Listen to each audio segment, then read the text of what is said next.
Bueno, por un lado tenemos el trámite judicial, que es el amparo que está radicado en la Sala 1 del Tribunal Contencioso Administrativo. El día miércoles salió una cédula por la cual nos enteramos que se dispuso abrir a prueba la causa. Esto significa que es un decreto muy largo que va proveyendo a la prueba que hemos ofrecido nosotros, a la que ha ofrecido Fiscalía de Estado y a la que ha ofrecido la empresa EGESA. Eso va a llevar un tiempo diligenciar esta prueba.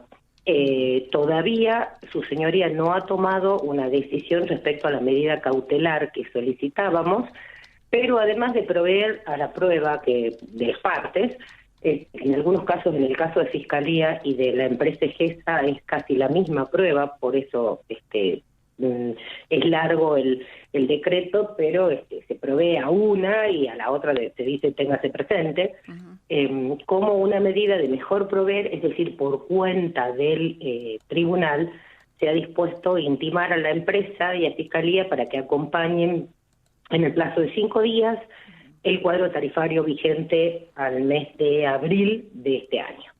Esas serían las novedades en la causa.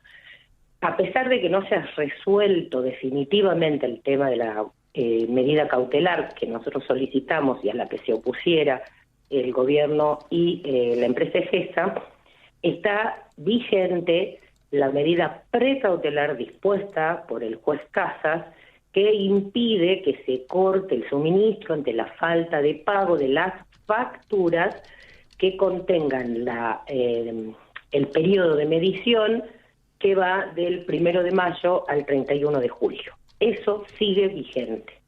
Por otro lado, nosotros teníamos una cuestión administrativa, que es el decreto que dictó el gobernador Morales, por el cual dispone una refacturación y fija un tope al aumento del 48%, y en el caso de los usuarios residenciales, que tengan un aumento entre un periodo y otro de hasta el 48% o menor, bueno, tenían que pagar la factura esa. Y los que tuvieran más tenían que esperar que les llegue la refacturación, independientemente de que hubieran hecho reclamos o no.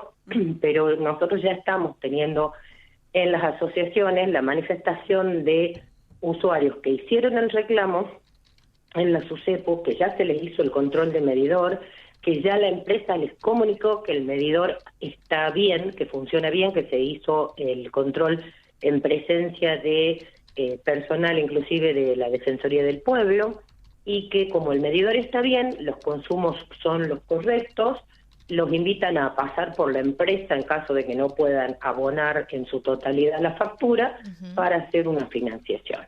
Pero no hay ninguna refacturación de la anunciada en el decreto por el gobernador Morales. Tampoco conocemos que se hayan dictado las resoluciones que tiene que dictar la SUSEPU reglamentando ese decreto o aclarando de qué manera se va a cumplir con lo que dice el decreto. Entonces, las consultas que estamos teniendo en estos momentos son la primera y principal: ¿pago o no pago? Porque no me alcanza, no puedo pagar, pero ¿qué va a pasar si no pago? Bueno, lo que podemos decirles en este momento es: está vigente la medida dictada por el juez Casas y no les pueden cortar el suministro por falta de pago. El tema es si efectivamente se va a efectuar esa refacturación anunciada o no, porque hasta ahora no se hizo. No tenemos ninguna constancia de que en algún servicio se hubiera efectuado esa refacturación. Ajá. Doctora, acá consultan, a propósito de lo que usted mencionaba, los mensajitos que nos mandan oyentes, dicen que las facturas llegan con fecha de corte en el caso de que no se pudiera abonar. ¿Qué va a pasar? Porque la gente tiene miedo de eso, quedarse sin el servicio y sobre todo tener que pagar después, además, la reconexión. Exacto, sí. En realidad las facturas llevan la fecha de corte porque esa es parte de la información que tienen que contener obligatoriamente, y no por el contrato que vincula a EGESA con la provincia de Jujuy. En todas las facturas de servicios públicos hay una información mínima que establece la Ley de Defensa del Consumidor que tienen que tener. Así que sí, todas tienen fecha de corte. Pero está vigente la medida precautelar del tribunal, que es incluso más amplia que las resoluciones 225 y 226, creo que son las resoluciones de la SUSEPU, que en este caso hablaban de Primero, la suspensión de corte en el caso de que hubiera reclamo de los usuarios, y también hablaban de control de medidores, pero solo en el caso de que hubiera reclamos. Después iba a haber un muestreo en un porcentaje X para revisar cómo estaban los medidores, porque recordemos que en un principio, cuando nosotros hablábamos de aumento tarifario, lo que nos contestaban era que podía tratarse de que los medidores estén mal, de que o las lecturas mal hechas de los usuarios y determinadas excusas e información errónea, cuando en definitiva llegamos a la conclusión de que efectivamente de lo que se trataba era de un aumento tarifario autorizado por la resolución 182. Claro. Entonces, la medida dictada por el juez Casa es mucho más amplia,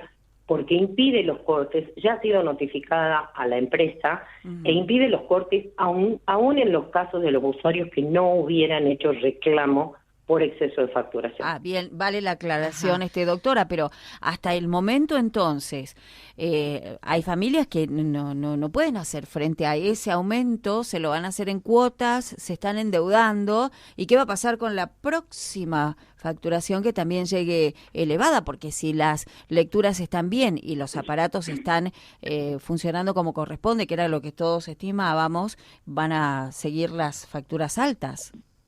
Las facturas van a seguir llegando altas, porque si bien es cierto se va a reflejar una disminución en el consumo, porque ya estamos hablando de periodos en los que hizo menos frío, la resolución 182 sigue vigente.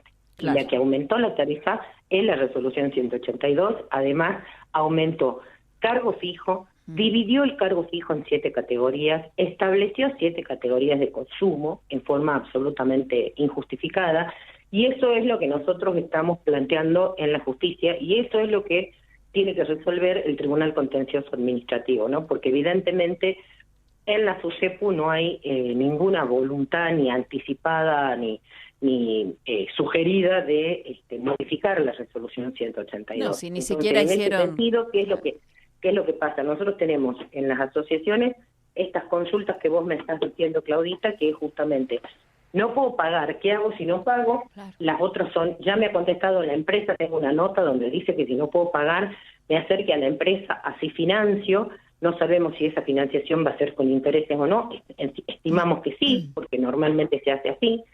Y por otro lado también está la gente que pagó, que nos dice, bueno, yo la pagué y ahora me dicen que van a refinanciar. ¿Qué pasa con los que pagaron? Con los que pagaron el aumento, según el decreto del gobernador Morales, había que hacer una refinanciación, y la diferencia a favor del usuario va a venir en forma de nota de crédito en la próxima factura. Pero bueno, nada de eso estamos viendo por ahora. No, porque SUSEPU no emite el instrumento correspondiente para la aplicación, y la empresa está haciendo, digamos, lo que consideran que es correcto, pero la SUSEPU, en este caso, no está emitiendo ese instrumento. ¿Se han hecho algunas presentaciones para que la SUSEPU emita eso, o no se puede hacer nada? En rigor, de verdad, hay que esperar. En realidad, estando vigente el decreto que ya está publicado en el boletín oficial, la SUSEPU ya tendría que haber dictado las resoluciones correspondientes sin necesidad de ninguna presentación de nadie. Todavía no están las resoluciones, nosotros podemos ver en el boletín oficial, no hay ni siquiera una publicación en los medios periodísticos, como siempre pasa en estas circunstancias. Entonces todavía no están las resoluciones como para que se le diga a la empresa, refactura de esta manera, hace esto así, va a pasar tal otra cosa, y además de qué manera se la va a compensar a la empresa, porque en estos momentos la situación jurídica es esta. La empresa tiene a su favor la resolución 182. La empresa la va a aplicar, porque no tiene por qué no aplicarla. Claro. Que nosotros hayamos planteado las asociaciones de usuarios la cuestión en la justicia no implica que automáticamente la empresa deje de ejecutar la resolución 182, porque claro, la favorece y está vigente, digamos. Lo que está vigente además es el decreto del Poder Ejecutivo y las resoluciones de la SUSEPU, que son parciales, las que hacen referencia a control de medidores en el caso de reclamos y a suspensión de corte mientras dure el tratamiento de los reclamos que se efectuaron ante la SUSEPU.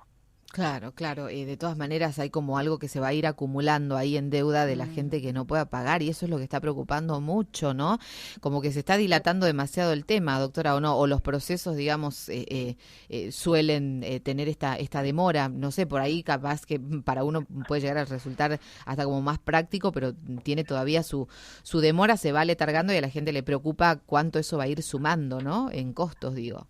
El expediente, en realidad el expediente del amparo es un trámite bastante corto, está bastante rápido, porque no nos olvidemos que esta es una cuestión eminentemente técnica. Sí. No es lo mismo cuando yo hago un reclamo como usuario que afecta a un solo usuario o a un solo consumidor sobre un bien determinado, que me vendieron una computadora que no funciona o me vendieron un lavarropa que no funciona, a un amparo colectivo, como es en este caso, donde además se demandó al Estado, pero se incorporó la empresa EGESA como un tercero afectado, hay personas que se presentaron en el expediente como amicus curiae, entonces para lo que es el amparo está bastante rápido. La situación es que hay anuncios y hay decretos que no se están cumpliendo, ese es el tema, y por eso es tanta la confusión en los usuarios y tanto el miedo. Yo, ¿qué les puedo decir? Está vigente la medida precautelar que impide los cortes respecto de la falta de pago de las facturas que registran los consumos en el periodo que va del 1 de mayo al 31 de julio. Eso es lo que está vigente y eso lo dispone la justicia. El resto, bueno, esperemos que salgan los instrumentos de la SUSEPU que por medio de los cuales se haga efectivo los anuncios del gobernador y especialmente el decreto que está vigente y que ha sido publicado. Claro. Y después veremos cómo sigue esto, porque en definitiva, si nosotros no conseguimos que en la justicia se disponga la nulidad de la resolución 182, el tarifazo sigue vigente. Claro, sigue vigente. Entonces, las próximas facturas van a venir nuevamente con aumento, a lo mejor no tan alto como las otras, porque, reitero, se va a reflejar una disminución en el consumo por una cuestión temporal. Nosotros siempre decimos que estos son consumos estacionales, entonces cuando lo que se mide son periodos donde hubo menos frío, menos consumo, entonces necesariamente va a bajar un poco el consumo y va a bajar un poco la factura. El problema acá es el precio del kilowatt. Ese es el problema, porque ahí es donde está el tarifazo. El precio, no solo en el kilowatt de los consumos que están por fuera del cargo fijo, sino también en el cargo fijo, y el tema de haber dividido en 7 escalones de consumo los consumos de los usuarios, ¿no? Eso es lo que no tenemos ninguna explicación, porque Camesa, cuando le vende a EGESA la electricidad, habla de menos de 300 kilowatts y más de 300 kilowatts, nada más. Mientras que nosotros no entendemos por qué en Jujuy se ha modificado el contrato y hablan de 7 escalones de consumo con 7 precios distintos y los escalones más altos, altísimo el precio también. De eso habló también, creo, el gobernador en la conferencia, ¿no, doctora? Porque él dijo que iban a eliminar supuestamente porque armaron como un R1, R2, como referencia, esta segmentación, eliminar y, digamos, en la práctica eso se va a hacer. En lo escrito no hay nada. Es que ese es el tema. Hubo anuncios que después no se reflejaron tal cual fueron en soluciones de la SUSEPU por el otro. Claro.